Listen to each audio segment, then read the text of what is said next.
It's a baby. It's a baby. It's a baby.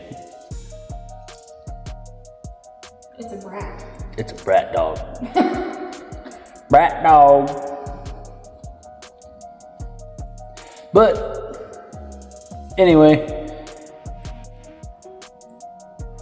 I wanted to take this opportunity after the post-tournament to talk about dealing with rough days on the water, because like I put out on TikTok, me and my co-angler got absolutely annihilated today.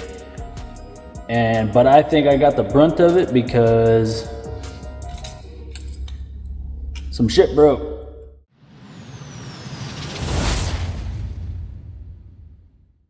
Well, let's start off, let's just go down the line of what happened today. Firstly, I woke up in a good mood. We got down there, I was in a good mood. I tried to maintain my mood pretty much all day, and I did, luckily. I'm still not even really upset about any of it, which it might hit me later, it might not, but I'll do that in my own time by myself. But first we started the tournament. It was nice fog. I had a near-death experience. That's scary to hear about. We were rushing to our spot, some fog came up. It was so rough that I didn't want to take my hands off the wheel to readjust my maps. So we came up on an island that I had no clue was there. I passed by it a lot, but it was about this far underwater was the top of the island. So seeing it without the maps is almost impossible until you kind of run into it. And I almost nicked it. We seen the buoy last minute, and then I seen it on the map, and I turned pretty quick to avoid it. That had me shaking like that for a while. Got to our spot, was cold, the wind picked up, the rain started. Me and him were both cold, trying to get our hands to work in the cold. Even with hand warmers, it wasn't doing much. I got a few bites in the first spot, but nothing that I could set the hook on. So then we decided to move about 10 o'clock. And when we did, the trolling motor knocked out of the locked position and tried to drop the trolling motor in the water. When it did, it went down and pinched the line right off on my transducer. Just snipped it right in half in multiple little locations, so that was fun. And me and my co-angler were like, you know what, whatever, we'll just do it the old school way. No front sonar, we can make this work, let's get it happen. Spirits were still high, we were good to go. Then we got skunked at the second spot and the third spot, so we went to another island, and the wind had picked up even worse. So the rough ride between that spot and the next one at some point knocked my GPS puck for my trolling motor loose, the wiring in the back. So that's why my trolling motor was spotty, because we couldn't figure it out while we were on the water, but it would, every now and then it would kick on and work. So we just kind of rolled with it and said, screw it, whatever, we can do this. Let's focus on the fish, not the boat. As long as it's working, it's working. Continued to get skunked on our next few spots as well, and then the time came to roll back to weigh-in, and it was again a rough ride. Wind was still heavily going, no sun at all, just like overcast like it's been for the last week.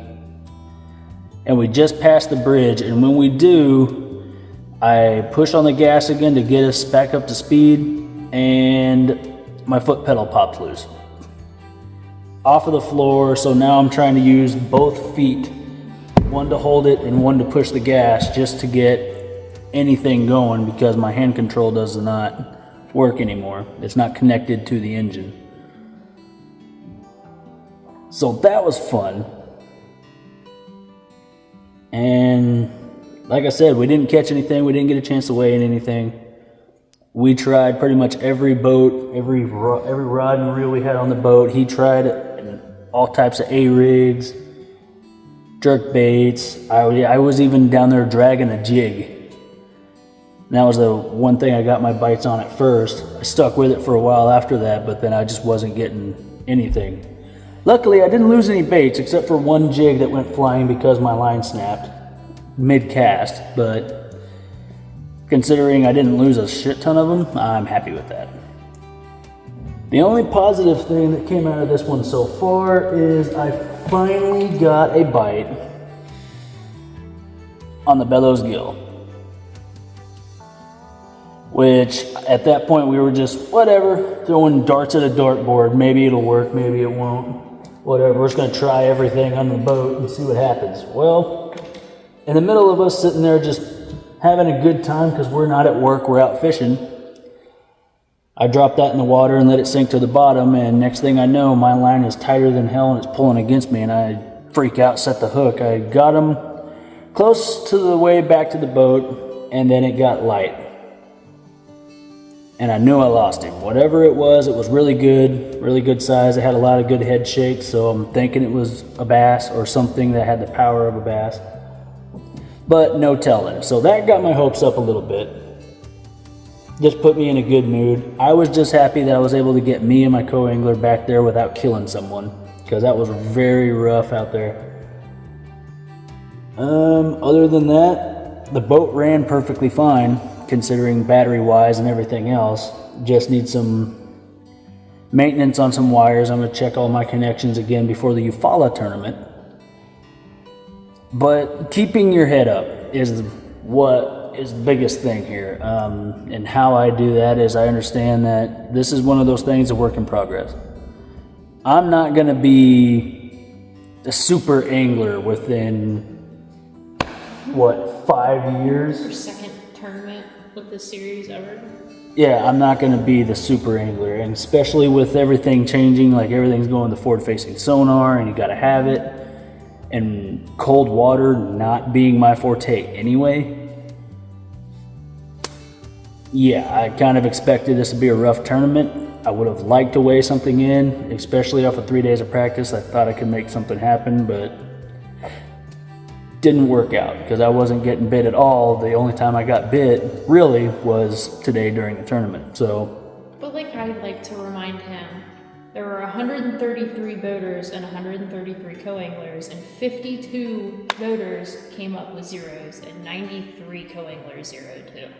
So it was a washout Yeah, for a lot of people. And like it was really tough on the water for everyone involved, and pretty much anyone who was getting anything going was doing it on forward-facing sonar of some kind, or 360 even, fishing offshore deep brush piles in like 40-50 feet of water, something that if you don't have this, you can't do that. Or I mean, you can attempt, but I was watching you can't people replicate. pull up in their boats with their trailers 30 minutes before they even needed to be there. Like a lot of people. Yeah, so a lot of people just cut out early, so me, I'm going to see it through to the end no matter what. I'm going to be there the entire time I'm allotted, because you don't know that last 10 minutes you might luckily get a bite that's going to take you to weigh in. So I'm not an early quitter. I'm not going to give up early because I got this much time. I'm going to use it. That's how I usually know that he's not doing too good. It's Why? when you're the last person in, because you're like, I'm gonna stay out here. Well, yeah, because I mean, even if I'm late to the weigh-in marker, guess what? Who cares? My fish don't count.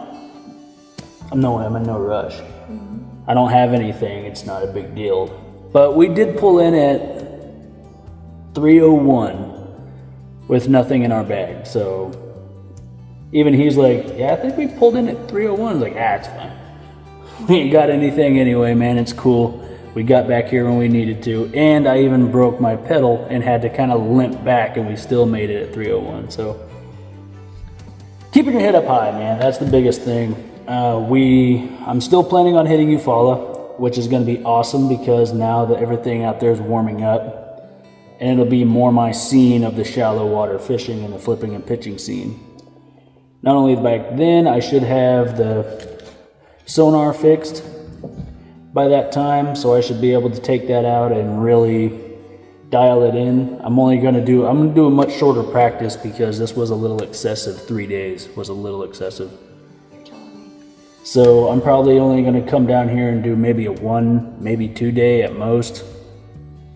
And that's gonna be about the end of my run there. Maybe just a 1 day practice. But I enjoyed this trip. I learned a little bit more about what I wanted to do, and I also learned the reality of fishing tournaments that are dominated by forward-facing sonar. I really seen it this time. And I can honestly say that I don't like that you gotta have it to compete. That's kind of shit. And yeah, I'm not a fan at all, so. But keeping my head up high, I'm not live. I'm out there fishing. I'm not at work, doing what I want to do. I'm doing what I like. So anyone can say, "Oh, waste of money," blah blah blah. I'm out here having fun. She gets to travel. What more do you want, honestly? And I'm getting better every day. So, because cold water before I could never fish for a bite, but now I'm actually getting them, and we didn't even have forward-facing sonar, and I was still fishing in 30 feet of water and getting bites, but failing to set the hooks on them in time. So we're picking it up as we go. It's one of those things that you might not like it, but you gotta adapt to it if you want to make a name for yourself. Yeah. Suck it up and do it. But congratulations to any of the guys who did actually get a check out of this thing. Congratulations to them. Hopefully I'll be one of them on the next one. But with that being said, that's all I got to talk about. Thank you guys for joining us today on the video. Have a good one, and we'll see you next week.